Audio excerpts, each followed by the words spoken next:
All right, this is one of our Chapter 9 reviews. These are the multiple choice problems I took from AP Classroom. So you'll have similar problems on our test. All right. First one says the Taylor series for a function f about x equals 0, so that's the center, is given by this. So we have a power series here. And converges to f for all real numbers x. So interval of convergence is all real numbers. If the fourth degree Taylor polynomial for f about x equals 0 is used to approximate f of 1/2, sorry, some of these words got cut off, it looks like. What is the alternating series error bound? So remember, alternating series error is just the first neglected term. We're supposed to go out to fourth degree, so let's just expand out. What is this P4 of 1/2? All right, so if we just use to P4, starting at 1, it says, when you plug in 1, you're going to get -1 to the second, so you're going to get +1 over 3 factorial, and it would be 1 times 1/2 to the second. All right. And then put in 2. So -1 over 5 factorial times 1/2 to the fourth. Now that's where we would stop. So what's the first neglected term? So the next term will be plus. What are we at? We're plugging in 3 now. This was 1. This was 2. This is 3. So if we plug in 3, we're at +1 over, plug in 3, you get 7 factorial. And it's times 1/2 to the, put in 3 here, to the sixth. So this is the alternating series error. So we're looking for that. Instead of 1/2 to the sixth, they've made it 2 to the sixth. 1 over 2 to the sixth times 7 factorial. You didn't have to write these two terms out to get this one, but I think it was helpful because I didn't know off the top of my head which n would get me there. What is the coefficient of x to the sixth in this Taylor series about 0? So first we need to build this Taylor series. We're allowed to because we're centering around 0. So remember, we have an e to the x. That's like 1 plus x squared over 2 factorial. I'm just going to write a few of these terms. Blah, blah. Actually, it says go out to the sixth. Well, no, I'm just going to do a few terms because going out to the sixth power probably won't take very much because we're plugging in. This says 3x squared, I believe. So now let's do e to the 3x squared. So remember, that just means plug in 3x squared into all of these terms. So instead of x, 3x squared. When you square 3x squared, you get 9x to the fourth over 2 factorial. And then cube it, 27. I'm trying to get up to x to the sixth. So here it is. X squared to the third is x to the sixth over 3 factorial. Now you're not finished yet because it says divided by 2. So now we need to do, if I take all of those terms and divide by 2, you're going to get 1/2, 3x squared over 2, 9x to the fourth over 2 times 2 factorial. I don't need all of that. I'm just, just kind of doing all my work here. Over 2 times 3 factorial. So do we see that somewhere? They've done the math on this, so looks like they don't have it in this form. So I have to do a bit of math. 27 over 2 times 6.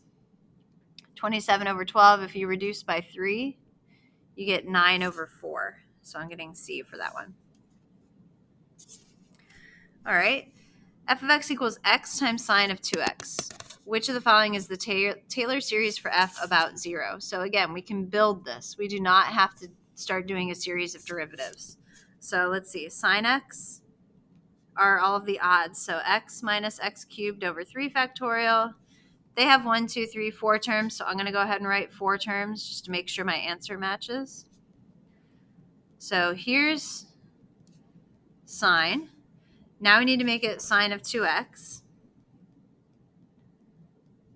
So that would be 2x minus, cube that, you're going to get 8x cubed over 3 factorial plus 2 to the 5th is 32, x cubed, x to the 5th, excuse me, over 5 factorial.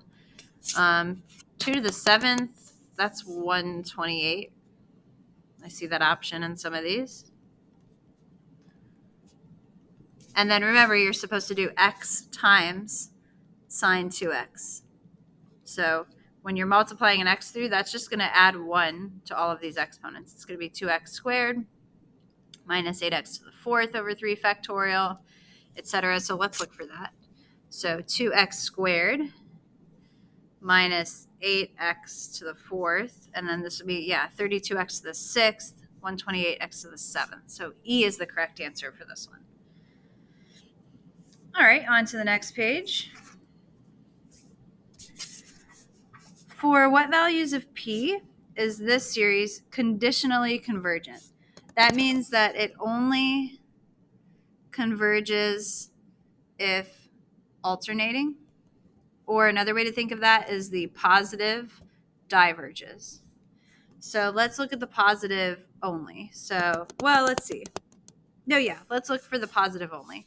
So the positive version of this is the series from 1 to infinity of just n over n to the p plus 2. Now, remember, you would be comparing this. This would be some sort of comparison test. Comparing this to n over n to the p. And that's equal to that's equal to 1 over n to the p minus 1, right? If I put p minus 1 down in the denominator, having an n to the negative 1 in the denominator would move it up to the numerator. So I could just say this is the same as n to the negative 1 down here. Compare these. So this one is less than this one. All right, so I need, this will work by limit comparison test. I need this series.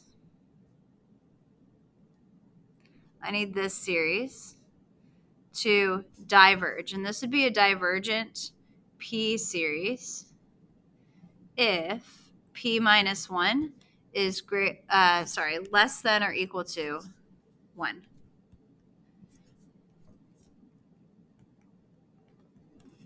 Right? Because if it's 1, then you get a harmonic. And if it's anything less than that or anything negative, this thing will diverge. So let's see. So that makes this P can be anything less than or equal to 2. Now, the only option that has that is right here. Why is it saying that it's cutting off at 1? Because remember, we do need this to be, if P can be less than 1, this expression might not be bottom heavy anymore. So then the alternating might not converge. So the reason that we had to say anything between 1 and 2 is because you still need the alternating to be bottom heavy where the terms are going to 0. If you let P equal 0, for example, then you're getting an alternating series, but the terms are approaching 1 rather than 0. So that's why it's C. Which of the following statements is true about this series? This says negative 1 to the n over the cube root of n. So series converges conditionally, absolutely, neither conditionally nor absolutely, that's not a thing. Diverges. So what type of series, what type of series is this? Alternating. And the terms are approaching 0. So it definitely converges by AST. So then the conditionally or the absolutely is saying, what about the positive version of this? So the series that's just 1 over the cube root of n, that's a divergent P series. So because this only converges if the series is alternating, that's conditional convergence. Which of the following is the interval of convergence for this series? So you could find the interval of convergence. It looks like there are 2 different options here, or no, 3 slightly different options plus all reals. So I would find the first one first, and then we can test endpoints. If you don't remember how to find an interval of convergence, well, then you could, at the very least, start plugging in endpoints and see what happens. So if these were all the same and all we were doing were changing endpoints, I would just plug in the ends to see what was happening. Let's do ratio test first. So this becomes x plus 4 to the n plus 1 over n plus 1 times 5 to the n plus 2. And then n times 5 to the n plus 1 over x plus 4 to the n. All right, a lot of things are going to cancel here, so I'm going to rewrite this so I don't miss anything. I'll have an x plus 4 to the first on the top and an n. I will have a 5 left on the bottom and an n plus 1. The n's are approaching 1/5. This is like having 1/5 times x plus 4 in absolute value. So absolute value of x plus 4 over 5. We know that this converges by ratio test as long as we can keep that fraction between -1 and 1. I'm not doing this formally because it's multiple choice. So -5 to 5. Subtract 4, -9 to 1. The nice thing about this one is there's only one option that has -9 to 1, so I'm not going to bother checking the ends because there's no other option for it to be. If there was an option that said none of these, I would need to check the ends. All right. Which of the following series diverge? So some of these questions either were on our first test or came from our review for our first test. So which ones diverge? So nth term test first. Now cosine of 2n, those terms are not approaching 0. So this diverges by nth term.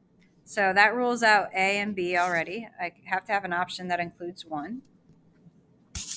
This comes out to 1 plus 0, so that diverges by nth term. So 1 and 2, that doesn't allow me to knock anything out. What about this one? This becomes infinity plus 0, so that also diverges by nth term. You could verify by getting a common denominator. This would become n cubed plus 1 over n squared. Either way, that diverges. So it's all three of those. All right, next one. Which of the following are conditionally convergent? So again, first, they're all alternating and they're all bottom heavy. So they all converge by alternating series test. So you're just looking at, what about the positive version of this? Harmonic series diverges, so that's conditionally convergent. So 1 has to be included. That rules out D. 1 over n cubed converges, so that's absolute. So I can't include 2, so that's out. And then what about the third one? 1 over radical n diverges P series, so it's 1 and 3. Okay, the second degree Taylor polynomial for this about this is what? So let's see. We have two known series here. We know about a series for cosine x. It's 1 minus x squared over 2 factorial plus x to the 4th over 4 factorial, etc., right? And we do know about 1 over 1 minus x. That's a geometric series that we memorized. It's just the nice little, this thing. All right. So what are you going to get when you multiply these together? We need to multiply these terms together. And we're looking for just second degree. So let's see. So if I were to FOIL these things together, imagine you're FOILing infinitely many terms together. You'd have a 1 times 1 for sure. There's a 1. 1 times x is going to be there. There's no linear term to multiply here. So, okay. And then you're going to have 1. This 1 gets multiplied by this x squared. And you're going to have a 1 times that x squared minus x squared over 2 factorial. So combine those terms together. What is 1 minus 1/2? It's 1/2 x squared. So 1 plus x plus 1/2 x squared. It's blurry, but it looks like that's C. All right. Let's take a look at this one. The radius of convergence for this power series is equal to 1. And I'm noting that the center is 3. What is the interval of convergence? So you do not have to go through a whole ratio test and everything. You can just say, okay, so it'd be x minus 3 has to sit between 1 and -1. So if I add 3, I get 2 is less than x, which is less than 4. And there are two options that include that. The only difference between these two is, are we including 2 or not?